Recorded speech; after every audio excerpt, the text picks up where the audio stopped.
നടനാകാൻ വേണ്ടി മാത്രം ജനിച്ചൊരാൾ. സിനിമാ മോഹം നിറച്ച് ആദ്യം വെള്ളിത്തിരയിലെത്തിയത് ഒരു കൂട്ടം ചെറുപ്പക്കാർ ഒരുക്കിയ തിരനോട്ടം എന്ന ചിത്രത്തിന്റെ ഭാഗമായാണ്.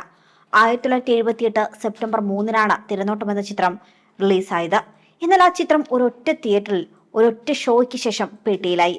പക്ഷേ മോഹൻലാൽ എന്ന നടന്റെ യാത്ര അവിടെ തീർന്നില്ല. പിന്നീട് നവാഗതനായി എത്തിയ ഫാസിലിന്റെ മഞ്ഞിൽ വിരിഞ്ഞ പൂക്കളിലെ വില്ലൻ കഥാപാത്രത്തിലൂടെ മോഹൻലാലിന്റെ പ്രതിഭ വീണ്ടും യാത്ര തുടങ്ങി. അവിടുന്ന് അങ്ങോട്ട് അയാൾക്ക് തിരിഞ്ഞു നോക്കേണ്ടി വന്നില്ല.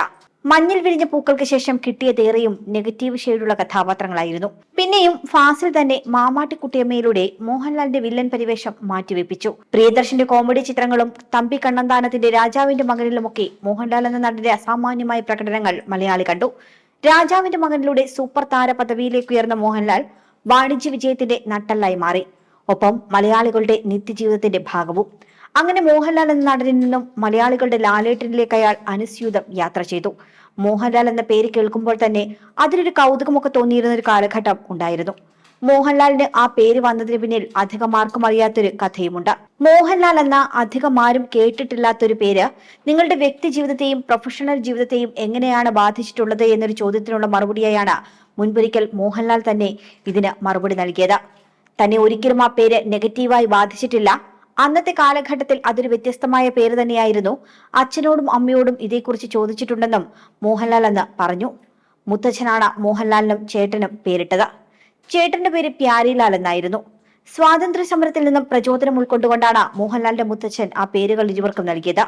അപൂർവമായ പേരായിരുന്നിട്ട് കൂടി അദ്ദേഹം ആ പേരുകൾ തെരഞ്ഞെടുത്തപ്പോൾ അച്ഛനും അമ്മയും എതിർത്തില്ല എന്നും പേര് കാരണം സ്കൂളിലോ കോളേജിലോ യാതൊരു പ്രശ്നവും ഉണ്ടായിട്ടില്ല എന്നും ക്ലാസ്സിൽ ആ പേരിലുള്ള ആരും ഉണ്ടായിരുന്നില്ല എന്നതിനേക്കാൾ ആരും ആ പേര് അധികം വിളിക്കാറുണ്ടായിരുന്നില്ല എന്നും മോഹൻലാൽ പറഞ്ഞിരുന്നു.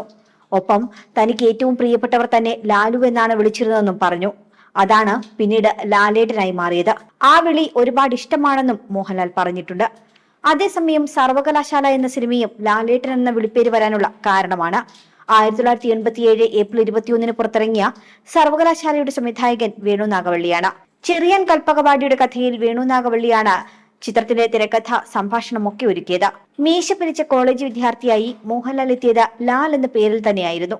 ചിത്രത്തിലെ നെടുമുടി വേണുവിന്റെ സിദ്ധനും ജഗദീഷ് ശ്രീകുമാറിന്റെ ഫാദർ കുട്ടനാടൻ എന്ന അധ്യാപകനും ഇന്നസെന്റിന്റെ ഇന്നച്ചൻ എന്ന PT മാഷും മണിയൻപിള്ള രാജുവിന്റെ ചക്കര എന്ന കഥാപാത്രവും ഒക്കെ അന്നത്തെ യുവാക്കളുടെ പ്രിയപ്പെട്ടവരായിരുന്നു. എന്നാൽ അതിലേറെ പ്രിയപ്പെട്ടത് അധ്യാപകർ വരെ ലാലേട്ട എന്ന് വിളിച്ച മറ്റു കുട്ടികളുടെ വല്യേട്ടനായ മോഹൻലാൽ കഥാപാത്രവും. ഒരു തെറ്റിദ്ധാരണയുടെ പേരിൽ കേസെടുത്ത് അറസ്റ്റ് ചെയ്യപ്പെടുന്ന ലാലിനെ സത്യം തിരിച്ചറിഞ്ഞ് ലാലേട്ട മാപ്പ് എന്നെഴുതിയ വലിയ ബാനറുമായി ക്യാമ്പസ് മുഴുവൻ വരവേൽക്കുന്ന ഫ്രെയിമിൽ അവസാനിക്കുന്ന സർവകലാശാലയ്ക്ക് ശേഷം മോഹൻലാൽ എന്ന പേരിന് വ്യാപകമായ മാറ്റം വന്നു. സർവകലാശാല ഇറങ്ങി അടുത്ത ആഴ്ചകളിൽ നാടോടിക്കാറ്റും 20-ാം നൂറ്റാണ്ടും വന്നതോടെ മോഹൻലാൽ ലാലേട്ടനായി നിറഞ്ഞു.